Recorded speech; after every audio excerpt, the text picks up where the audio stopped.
those grants through December 11th. eBay also featuring small businesses on their holiday marketplace, Pinterest and Instagram accounts. With social distancing rules and quarantining, dating and meeting people can be pretty difficult. So that's where dating apps come in. Apps are reporting an increase in usage since the pandemic started. But it is not just to find love. A psychologist in Denver says dating apps have the potential to play a bigger, more positive role in single people's mental health during the pandemic. They can use it to find a friend that they could have a romantic relationship in the future, but they could actually get to know the person first. We call it like the counter hookup culture. The app BLK is a dating app for Black singles. It is starting to introduce new features and engagement opportunities to keep people connected on social issues important to them. Megan Thompson is here with a check on your forecast. I'm hoping that it's going to be a nice Tuesday, Megan. It sure is, Justin. It's looking pretty good. We're starting chilly, of course, so if you are going to step outside today, maybe take the dog for a walk, or you're looking at a hike today, you want to make sure you are layering. Right now in the valley, 50 degrees, Forest 51 in Mesa, 43 in Glendale, and 42 in Goodyear. That's a live look for you of those dark skies, those twinkling lights as we await that sunrise a little after 7 this morning. Here's your valley planner to show you how the day shapes up. It's looking to be great. We're not going to warm too far, so don't worry about that. We'll stay in the 40s through 7 a.m., get into the 50s right around 9 a.m. Then we'll get to the 60s right around 11 a.m. at 61 degrees. And then we'll stay in the 60s through a good chunk, a few hours from there. Then by 3 p.m., 71 degrees is our forecasted high before we start dropping off again. Around Arizona, here's the forecasted highs in Flagstaff. 51 for you, Sedona 64 for a forecasted high, Show Low 48 for a forecasted high. And you notice too, those wind speeds are going to be ramping up. We could see gusts in these areas between 20 and 25 miles per hour. Southeastern Arizona, you're catching a little bit of a break. Right now, we're focusing on Mojave County, northwestern Arizona for some wind alerts. There's a wind advisory that will take an effect in that area between 10 a.m.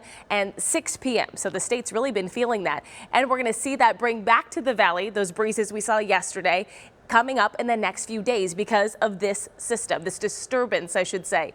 Let's take you through Futurecast to show you. This is Thursday when we start to see this low pressure system move over our state, and then it kind of just hangs out around with us over the next couple of days. That's bringing those winds our way and also dropping our temperatures. We could also see some snow showers in our state that we're still keeping tabs on to see exactly the timing of that and how much we could get. The valley, though, staying dry from what it looks like. However, those temperatures are going to drop. That's the good news. So we're going to start trending downward over the next day or so. Wednesday, 70 degrees, 66 degrees for you for a forecasted high on Thursday when that low pressure system comes on in. Breezy conditions and the 60s stay with us through Sunday. Those lows in the low 40s for you at times too. We'll be back after this short break.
Okay, guys, what would you do for a McRib?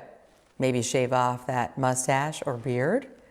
The iconic McRib, it is back tomorrow at McDonald's, and they're going to give away 10,000 sandwiches, but you do have to show off your clean shaven face and use the hashtag #ShaveForMcRib sweepstakes. All right, thanks, Kaylee. That sounds a little fun. All right, Americans have been doing a lot of shopping since Friday, right? But what have y'all been buying? Let's take a look at what Adobe Analytics says. They broke down some of the top sellers for kids. It's been Star Wars, Nerf, and Paw Patrol toys. In the tech category, Apple AirPods, watches, and video games have been popular. And as people are cooking more from home and going out less, air fryers have been a huge hit, and lounge clothes have also been bestsellers. Guilty as charged. I did some of the shopping yesterday, Kaylee, and I bet you did too. Oh yeah, there were some really good deals, that's for sure, especially Old Navy. Whew. Okay, here's something else you might see on your Christmas wish list: a chess set. The pandemic leading to a spike in board games, but the Netflix show The Queen's Gambit only adding to the interest in chess. The show does follow a fictional chess prodigy. The market research firm NDP Group says after the show aired in October, sales of chess sets did go up 87%, and sales of books about chess surged by more than 600%.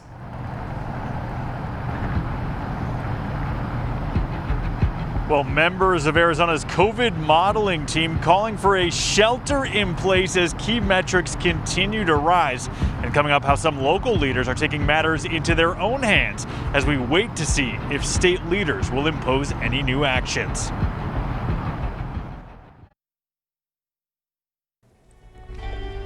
Well, good morning from Mesa. You're looking live at Mary Main Street in downtown, featuring a 40-foot tall Christmas tree right there. They've got an ice skating rink and, of course, visits from Santa. I have to say special thank you to our photographer, Jason Bacon, who is up early this morning getting us that shot right there from downtown Mesa. That is a good-looking tree. A lot of lights on that tree. I have to say good morning. It is a chilly start to your Tuesday morning. I'm Justin Pizzera, in for Nick Saletti or Kaylee O'Kelly. She is social distancing from home. Hey there, Kelly.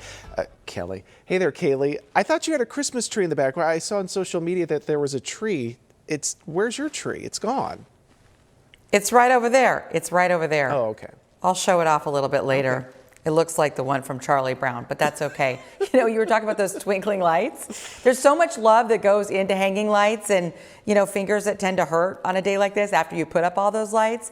And you take a look around town and you figure, right, you think about that. We've got a lot of hardworking people here in the Valley in this Christmas mode, Christmas spirit, looking up.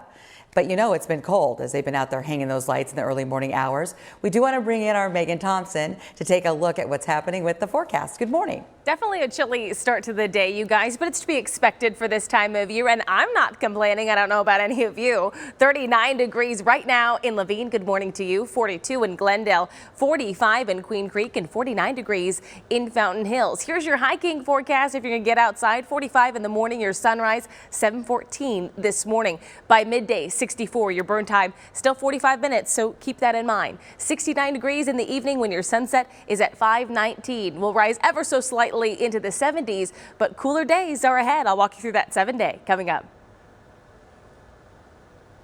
All right, thanks so much, Megan. Chelsea Davis here, watching the roadways for you with our accident law group traffic maps. Let's take a look at them now. I'm going to zoom you over to the west side of town because on Loop 303 in the northbound direction near Northern, we have a car fire and the left lane is blocked. At this point, I'm not tracking any delays northbound or southbound, but if that starts to change, I'll definitely keep you posted. Right now, you do not need any alternates. I-10 eastbound, a little slowing before you get to Loop 202 South Mountain, and then as you get closer to the stack, normal for this time of day. I-17 looks clear. North Valley's quiet. East Valley freeway wide is quiet, though we do have a crash that is over at, I think, Chandler Boulevard and McQueen, or at least in that area near Commonwealth and McQueen and Chandler. So we'll bring you some more information with that here in just a few minutes. Okay, thank you very much, Chelsea. Appreciate that. As COVID-19 cases continue to rise, there is a lot of pressure now from researchers and also public health experts for state leaders to get involved and act. Members of the state's own modeling team when it comes to COVID-19 are now predicting Arizona could run out of hospital space by Christmas. We're talking 3 weeks or so. Our John Genovese is live this morning, and John, local leaders are now getting involved. It sounds like a lot of them want to take matters into their own hands as they wait to see if the state will act on this. Exactly, Kaylee. And in recent weeks, the governor has allocated more money to hospitals and reiterated the steps that the state has already taken. But he has said publicly he has no plans to impose any new closures or restrictions on businesses. And all of that as tonight the Tucson City Council will consider enacting a nightly curfew that would carry legal consequences. Now that curfew would begin each night at 8 p.m. Emergency personnel and those going to and from work would be exempt, but everyone else could be subject to a misdemeanor for violating it.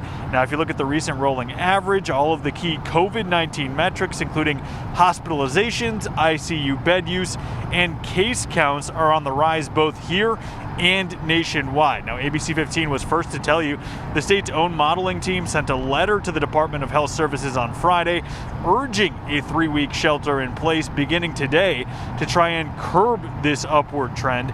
So far, there's been no action taken in response by the department or other state leaders. This is what public health is about, making an individual sacrifice for the greater public good. That's hard to do, and it's hard to advocate for, but it's what's needed nonetheless. Now, in a statement to us, DHS says they are looking at that new model and constantly reviewing real-time data. But again, no new action so far this week from the department or from the governor's office. And as of yet, we still don't know if the governor is planning to hold another news conference, as again, we see these key metrics continuing to spike, guys. Our John Genovese for us live. Thank you for that. It is a critical next couple of weeks for the COVID-19 vaccine. The first vaccines will be shipped out as soon as they get a green light from health regulators. That's the word from the chief scientific advisor on the Operation Warp Speed, who says the vaccines will be at the door of state health agencies 24 hours after getting that okay. There could be 40 million doses by the end of December. And today we could know who will get the first vaccines. The CDC's Advisory Committee for Immunization Practices has scheduled an emergency meeting to discuss distribution. So draft recommendations have suggested frontline healthcare workers, they should be first, followed by people likely to catch, spread, and develop severe disease. 10 years of work, several $1 billion of investment have gone into putting us in a position to be relevant in this important time.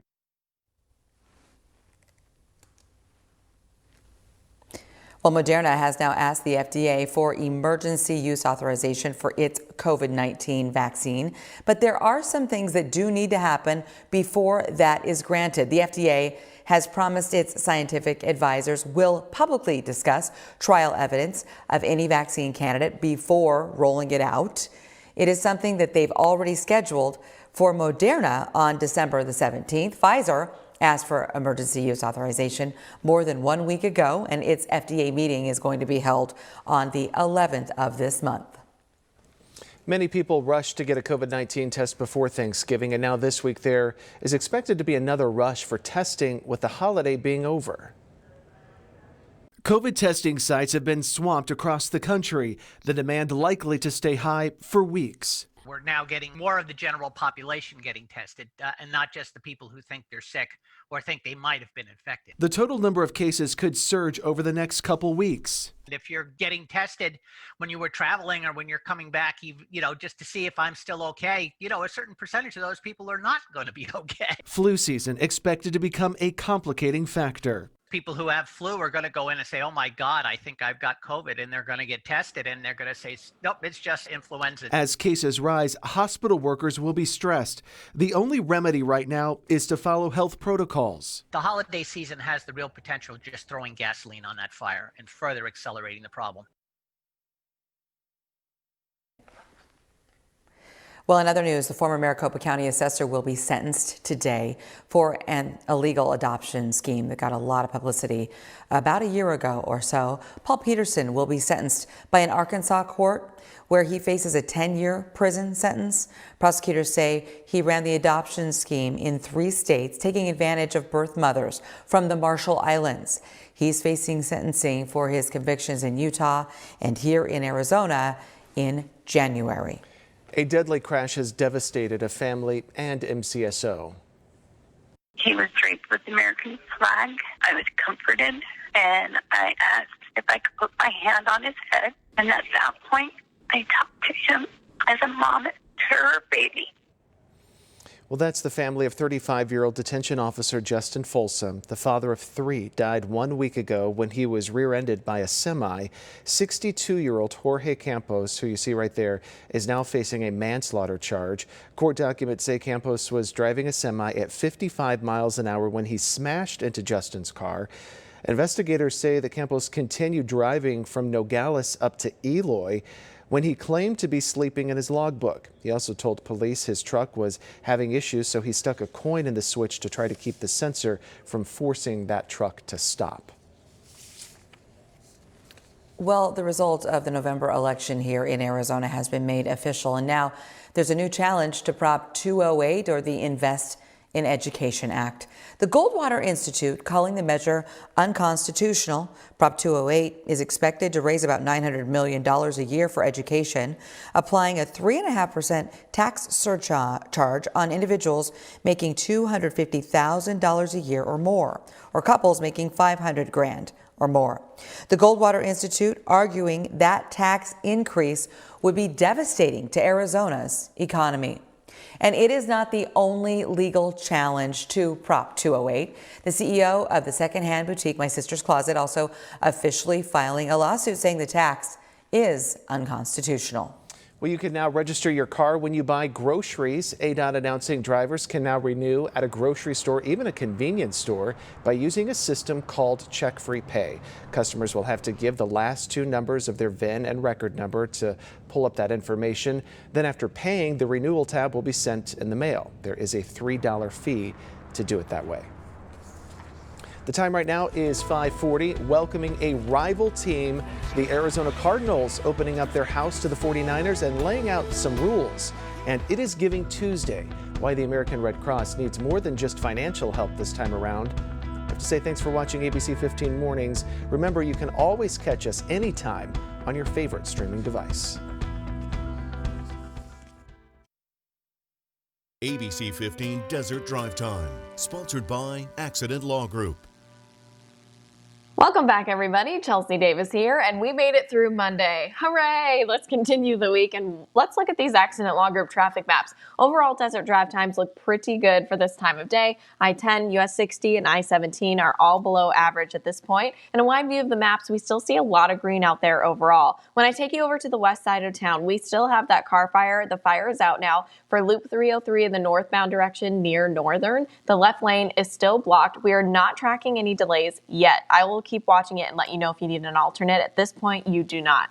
If you're traveling on I-10 making your way into downtown Phoenix, you'll see your normal stop and go, especially as you approach the stack and around I-17 near the Durango curve right before the split. North Valley, very quiet. I-17, the 303 looks good there. State Route 74, the 101. East Valley, overall, lots of green flows. And we have Commonwealth Place and McQueen as a spot you're going to want to avoid. Working to gather some more information for you. The ADOT quickly just showing you this is what US 60 looks like if you travel near Val Vista. Justin? Chelsea, the time right now is 5:44. Here are some of your top headlines. President-elect Joe Biden will formally introduce key members of his economic team later today in Delaware. Former Federal Reserve Chairwoman Janet Yellen has been tapped to lead the Treasury Department. If confirmed, Yellen will be the first woman to serve as Treasury Secretary. Senator-elect Mark Kelly will be sworn in tomorrow. It is earlier than other lawmakers since he's filling out the term of the late Senator John McCain.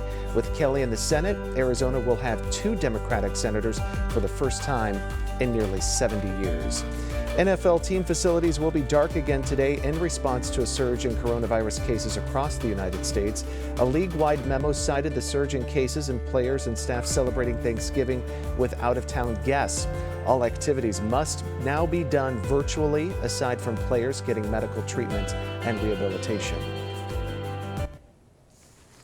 Well, Well, the Arizona Cardinals will be welcoming the San Francisco 49ers to State Farm Stadium here for the next couple of weekends. When Santa Clara County, California announced a 3-week ban on contact sports, the move put the 49ers season in jeopardy. So in cooperation with the league and the Cardinals, the 49ers will be playing their next 2 home games here at State Farm Stadium. Cards coach Cliff Kingsbury says the team was happy to help.